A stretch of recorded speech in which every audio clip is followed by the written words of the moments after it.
Halo semuanya, perkenalkan saya Muhammad Azumadi Ashar dengan NIM E1111221045. Pada video ini, saya akan mengidentifikasi satu contoh komunikasi internasional yang ada di internet dengan model komunikasi SMCRE. Contoh yang saya ambil adalah pidato yang dilakukan oleh seorang aktivis bernama Greta Thunberg terkait cara pandangnya yang berbeda terhadap perkembangan isu perubahan iklim yang berlangsung di Glasgow, bertepatan dengan berlangsungnya konferensi lingkungan COP26.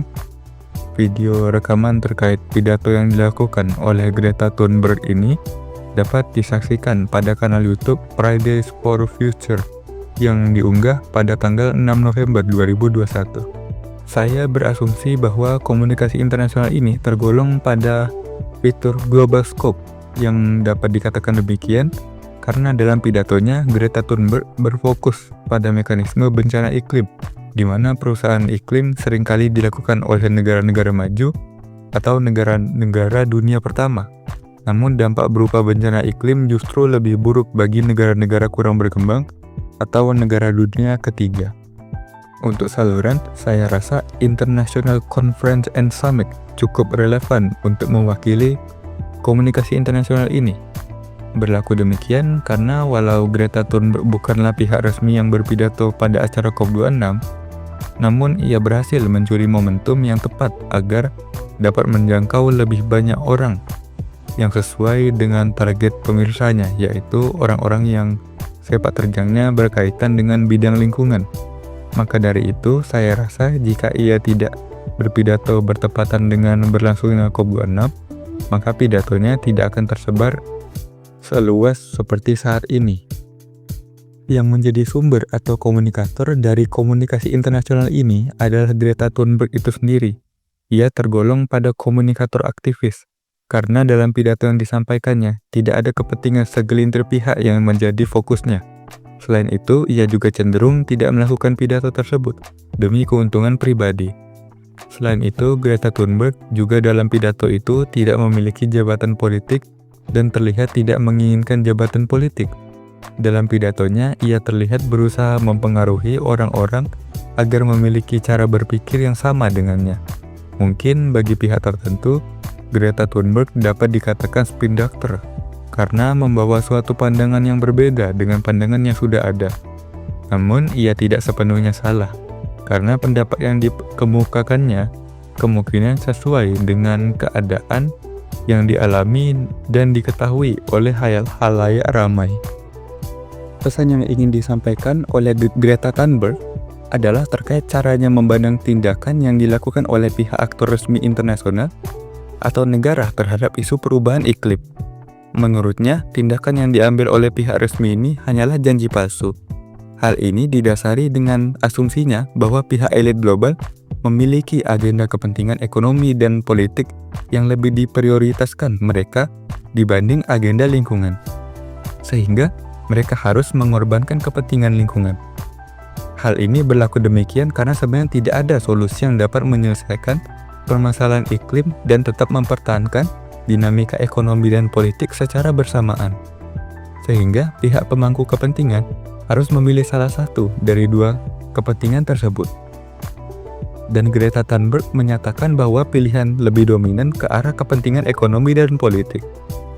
Hal ini diperkuat oleh fakta bahwa pertemuan COP sudah mencapai COP26 pada saat ia berpidato. Dan perjanjian ini tidak memberikan perubahan yang berarti pada kondisi iklim yang terjadi di dunia, yang menandakan bahwa berbagai pernyataan berupa kesepakatan, komitmen, dan perencanaan hanyalah janji palsu. Ia juga menyatakan bahwa pihak elit global dominan berasal dari negara dunia pertama yang menjadi perusak alam. Sehingga terkesan masuk akal juga jika pihak ini tidak ingin mengacaukan kepentingannya sendiri. Di sisi lain, terdapat pihak negara dunia ketiga yang cenderung tidak dapat memanfaatkan alam dengan baik, namun justru mendapat akibat kerusakan alam paling parah dibanding negara dunia pertama.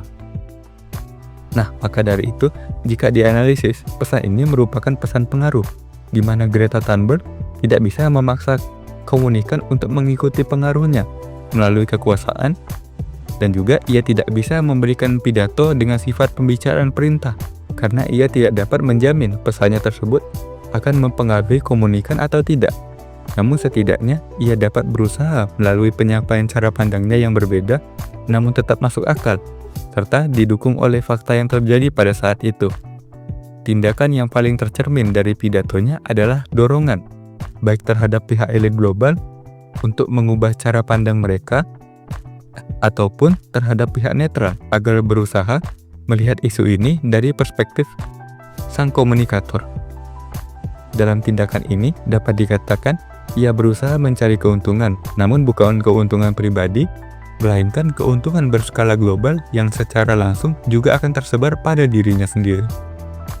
Dengan prinsip jika Anda melakukan X maka akan terjadi Y, pada kasus ini dapat diidentifikasi menjadi jika Anda berusaha mendesak elit global agar mengambil langkah yang sesuai dan realistis, maka perubahan iklim yang sebenarnya kita inginkan akan terjadi. Ia berusaha mengubah realita di mana orang-orang beranggapan bahwa pihak internasional sudah melakukan yang terbaik menjadi realita bahwa pihak internasional hanya melakukan pencitraan. Dari segi informasi, ia juga menjelaskan terkait bagaimana isu ini sudah ada dari waktu yang lama, namun belum dapat terselesaikan hingga masa kini. Adapun saluran yang digunakannya dapat diasumsikan sebagai media elektronik, karena pesan ini disampaikan pada tahun 2021, di mana platform YouTube sudah sangat familiar dan dapat dianggap sebagai media elektronik. Pada pidato tersebut, memang Greta Thunberg berbicara langsung pada khalayak yang menyaksikan pidatonya.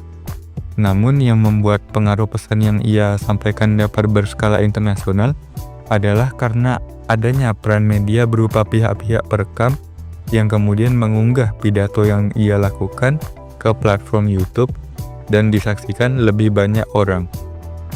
Cara penyampaian pesan dapat diasumsikan secara vertikal karena interaksi yang terjadi hanya satu arah, yaitu Greta Thunberg berbicara dan khalayak hanya menerima, baik yang berada langsung di lokasi pada saat peristiwa tersebut berlangsung maupun yang melihat hasil rekamannya di platform YouTube.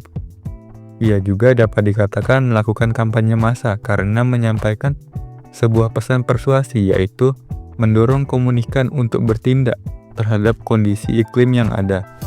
Namun ia tidak secara langsung berkaitan dengan politik dalam hal tersebut. Yang menjadi penerima dari pesan ini adalah khalayak ramai karena pesan ini disiarkan melalui internet sehingga memiliki jangkauan yang luas. Namun, jika dilihat dari perspektif sang komunikator, yang sebenarnya ingin ia jadikan khalayak adalah orang-orang yang memang tertarik, mengerti, dan ingin berkontribusi terhadap permasalahan lingkungan, yang mana orang-orang inilah yang ingin diberi pengaruh berupa pandangan dari perspektif yang ia miliki. Hal ini diperkuat dengan waktu yang diambilnya yang bertepatan dengan berlangsungnya pertemuan COP26 yang menandakan bahwa ia menggunakan momentum di mana orang-orang dari berbagai tempat di dunia yang datang untuk menghadiri pertemuan tersebut memang relevan dengan permasalahan lingkungan berkumpul pada pertemuan tersebut, sehingga menjadi komunikan yang tepat bagi pesan yang ingin disampaikan oleh Greta Thunberg, yang dianggapnya sebagai komunikan relevan tidak hanya masyarakat awam yang tertarik dengan isu lingkungan, melainkan juga pemangku kebijakan itu sendiri, beserta dengan pihak lain seperti ahli lingkungan, pengamat lingkungan, dan penanggung jawab lingkungan yang turut menghadiri acara tersebut. Selain itu, target komunikan lain yang juga berpengaruh pada bagaimana pesan ini tersalurkan adalah media. Walaupun terkadang menyajikan berita tidak secara holistik karena terdapat perbedaan kepentingan, namun esensi dari berita tersebut tetap terpenuhi, yaitu peristiwa pidato yang dilakukan oleh Greta Thunberg diketahui oleh lingkup internasional. Efek yang diberikan dari pidato atau pesan yang disampaikan adalah tekanan lebih kuat terhadap pihak yang seharusnya bertanggung jawab atas situasi ini, yaitu pemimpin negara maju, yang membuat mereka harus mempertimbangkan lebih dalam terkait keadilan iklim dalam menentukan kesepakatan yang akan mereka ambil. Mereka ditekankan untuk lebih menerima bahwa negara dunia pertama harus memberikan usaha dan pengorbanan yang lebih besar dibanding negara dunia ketiga dalam upaya penanggulangan permasalahan perubahan iklim ini, sesuai dengan keuntungan negara dunia pertama yang cenderung lebih besar daripada negara dunia ketiga dalam tindakan perusakan alam yang mereka lakukan. Para elit global juga menjadi sadar bahwa tanggung jawab yang harus mereka sajikan di pertemuan berikutnya, yaitu COP27, lebih besar dari yang mereka kira. Terutama pada bagian bagaimana negara dunia pertama dapat membantu negara dunia ketiga dalam mengatasi permasalahan ini. Pada skala global, khalayak yang menjadi komunikan, baik yang awam terhadap isu ini atau yang memang antusias terhadap isu ini, mengalami peningkatan kesadaran, di mana mereka menyadari bahwa tindakan elit global yang selama ini mereka anggap sudah merupakan usaha terbaik mereka, rupanya bisa jadi hanyalah pencitraan, di mana sebenarnya para elit global justru dengan sengaja menghambat perkembangan penanggulangan isu perubahan iklim karena bertabrakan dengan kepentingan ekonomi dan politik mereka.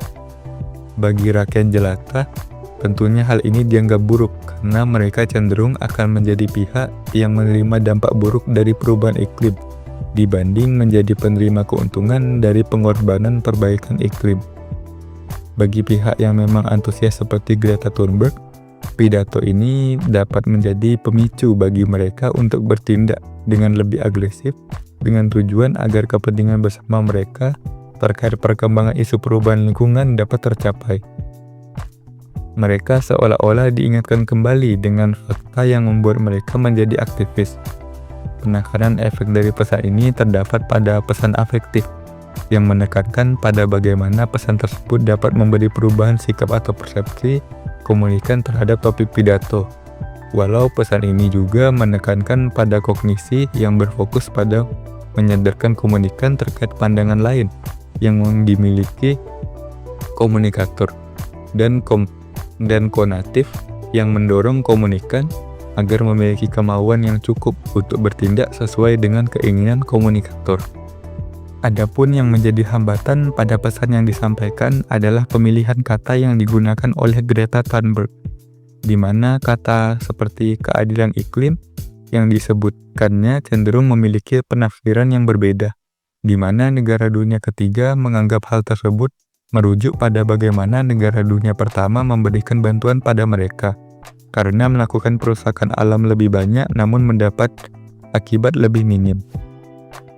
Sedangkan negara dunia pertama menganggap kata tersebut sebagai pengurangan perusakan alam tanpa adanya pemberian bantuan kepada negara dunia ketiga karena negara dunia pertama menganggap ketidakadilan berada pada kemampuan perusakan iklim mereka yang lebih masif dan menguntungkan dan dianggap tidak adil oleh Greta Thunberg.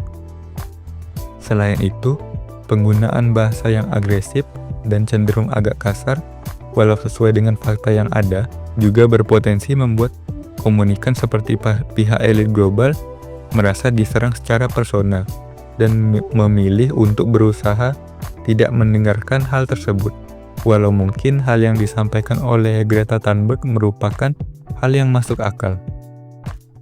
Dengan tidak adanya jabatan atau keahlian resmi pada Greta Thunberg pada saat itu, ia dapat dianggap melihat masalah ini dengan pandangan yang terlalu simpel, mengingat hal ini merupakan permasalahan global yang tentunya memberikan efek berantai pada berbagai bidang di luar lingkungan.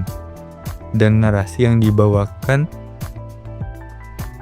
oleh Greta Thunberg cenderung terfokus pada bidang lingkungan saja.